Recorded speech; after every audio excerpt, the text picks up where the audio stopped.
What's going on? It's your boy Panley Invasion. This is another episode of SpacePod TV. We got Kevin Eilenberg, right? Yeah, you got it Okay, right. I got it. Okay. So break it down. Let them know what you do.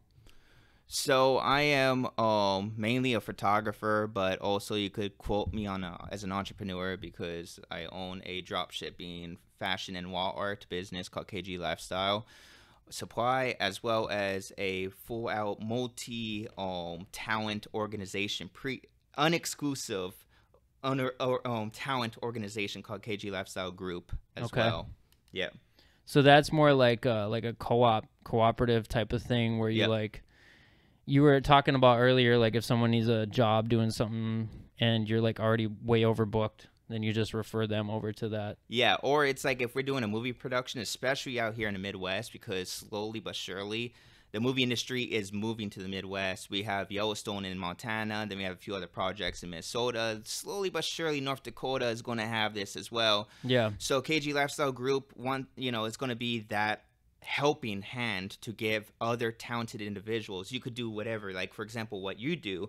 There might be other jobs for you to do what you got to do, so it's a benefit that's really for you as well, or for others. Even like for example my friend Kenny Dragswolf, he rents jet skis, boats out. Okay, cool, you need a scene. All right, well my boy in KG Lifestyle Group happens to own jet skis and pontoons and whatever, Yeah. So that's what it's all about. So it's not just photographers. And, there's even rappers, models. We even have a choreographer part of the team, but he's in California. Okay. But, it's whatever. If you're talented and you are a hardworking person, you pretty much could be an automatic member. As long as if you support each other and, we got each other's back. There's no procrastination, no talk. I hate talk. Yeah. Get right to the point. Mm-hmm.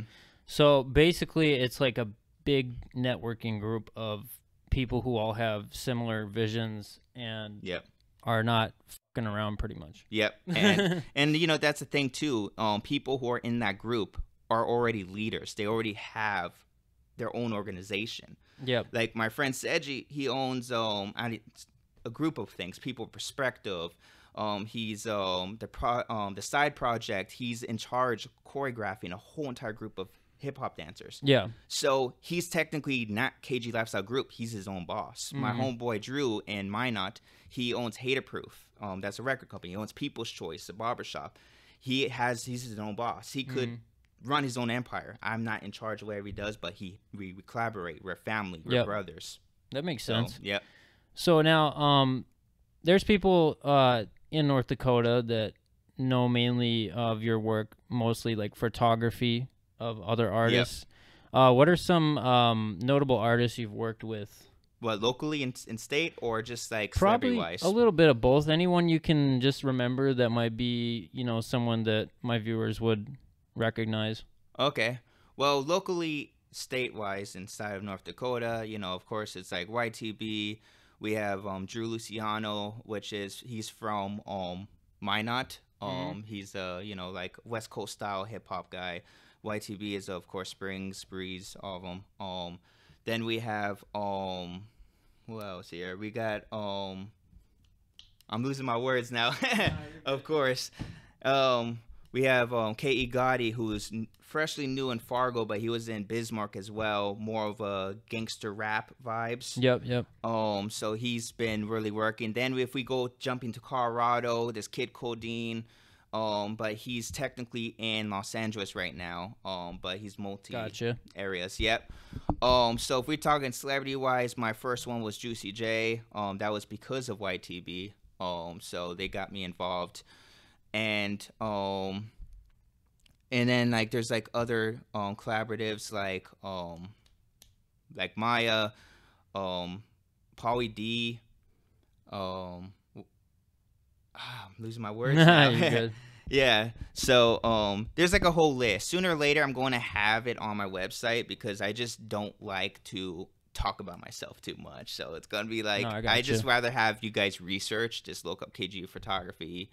on Google, and even I have my IMDb. You could see all the actors, musicians, everything. I'm just gonna make it more easier for you guys to research. Yeah, because you're kind of like you said your office is pretty much your vehicle and where you're living in. What you say, Bismarck? Yeah. No. In fact, I live in Livermore, California right now. Okay. I feel like I live in Bismarck because I'm there like 3 times a year. Right. I stay with my friend Kenny. So like, we just legitly, there's a table that is foldable. I just put my computer on there. I set it up, and then I take care of my clients out here. Then I go take a nice drive back to California, and then of course I have a desk and everything in my apartment. But I'm fresh out of my car. I got a Subaru Outback. I just upgraded to that baby, and it could handle any kind of weather. So I'm happy. So hell yeah. Yeah. Okay. Well, yeah, and then we were talking before about some like notable movies. You do like behind the scenes mainly, right, for movies and stuff like that? Yeah, I'm mainly behind the scenes as a photographer, a lot of still photography. Once a blue moon, you might catch me doing a couple of videos behind the scenes. But I mainly do that, and then because one of the movie producers is like a father of mine, Stephen Chase, on Stephen Chase Films. He would have me make a few posters here and there, maybe a couple of promotional material. So, I do that. And then because, it's kind of like how North Dakota works. Once you get these jobs, you start opening more doors into other productions. And that's when I started doing more BTS stuff or headshots for actors. And it's a whole different organization of life, but it's similar to the music business when it comes down to policy, some people's egos, and dreams, and so much stuff. So yeah, I mean, you said you've been doing photography since you were like a kid, right? Yeah, so I was legitly I would say 9 years old. It was right after 9/11.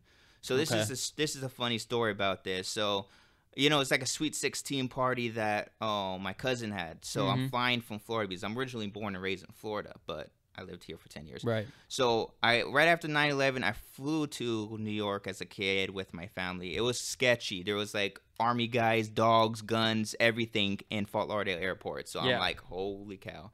So next thing you know it, instead of going to Sweet 16 because I'm a boy, I'm like, oh, why am I here? I stayed with my uncle. We decided to go to Central Park. And I was like, oh, my mom used to take pictures all the time for fun, just random stuff. Next thing you know it, I hold this little disposable camera, and I fell in love. I was like, wow, I can save whatever's in here and put it on, show people what I see. No, and people were like, wow, for a 9-year-old, you're pretty talented. That's what they said. So I would say after that, I ran with it. I got an SOR in 2011, and I thought I was good, but it turns out after college, I was like, okay, now I understand, how it works. Honestly, even after college, I was still could have been better. I started improving myself, found a new unique flavor for my photography. And I would say the more experiences to all the photographers, all the dreamers out there, I would say more experience you get, the better you become. And that's how it is. And always have an open mind that you're not the best person out there. There's always more for improvement. You could even be a hardcore YouTube star without millions of followers. And there's still new things to learn, new compositions, new ideas, what's trending, because some of them back then, I was the first one who did high clarity, high contrast. And that was, oh, wow, that was amazing. Now that's tacky. Yeah. That's really tacky. I've seen your style evolve over time because I've always been keeping tabs on your the stories you're posting on Facebook and shit. Like, I'm here doing this and I'm here doing that, and it's definitely evolved. But I feel like no matter what, it still looked good. Yeah. Compared to some other people's work out there. So yeah, one of the things I have done to make me better is that driving in Los Angeles, there's bulletin boards everywhere, movie posters especially. So I'm looking at it and says, why do they look better than I do? And I'm like, what are they doing? So I just stared at it and kept staring. And the next thing you know it, I'm like, I get it now.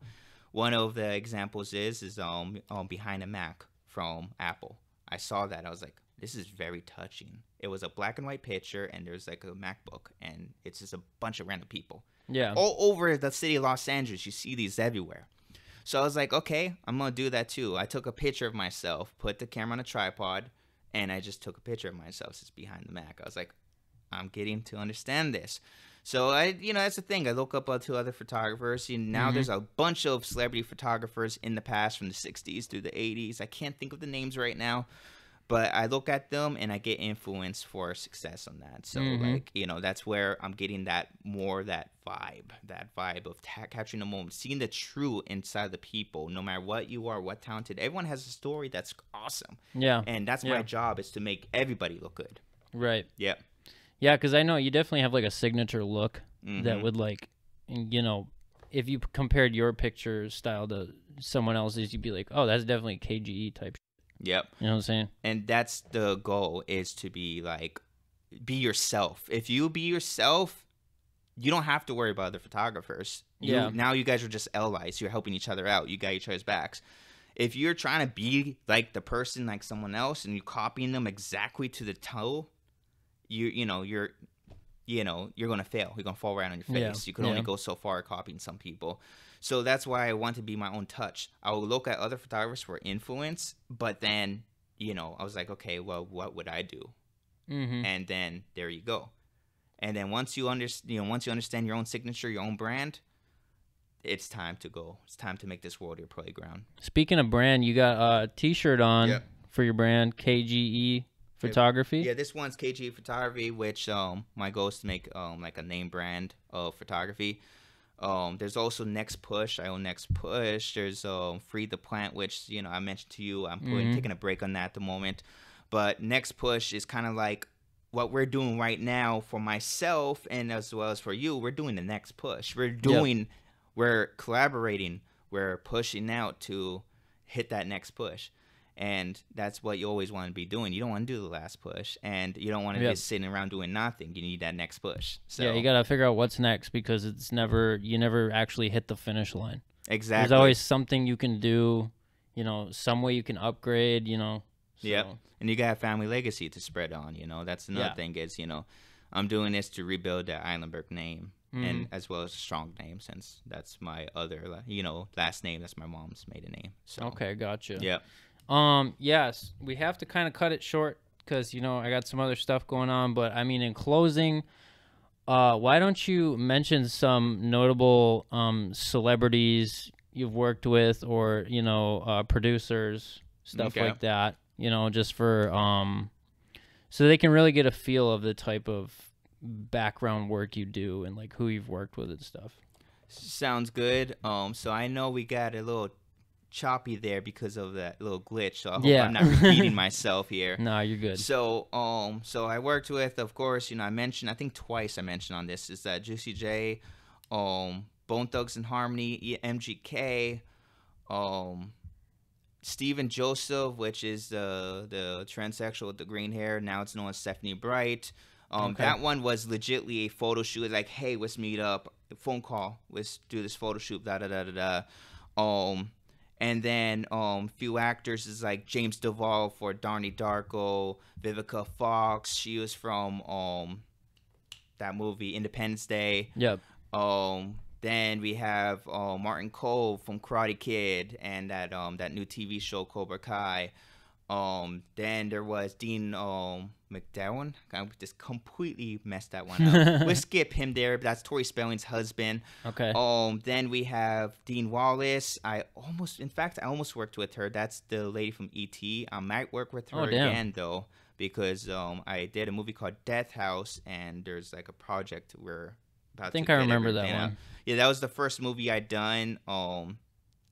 Maybe that's another time we'll talk about that, Yeah. Because, I worked on Death House, Garlic and Gunpowder. That was my first full-time gig, paid full out, my own hotel room, Stephen Chase Films runs all that, included Entertainment Factory.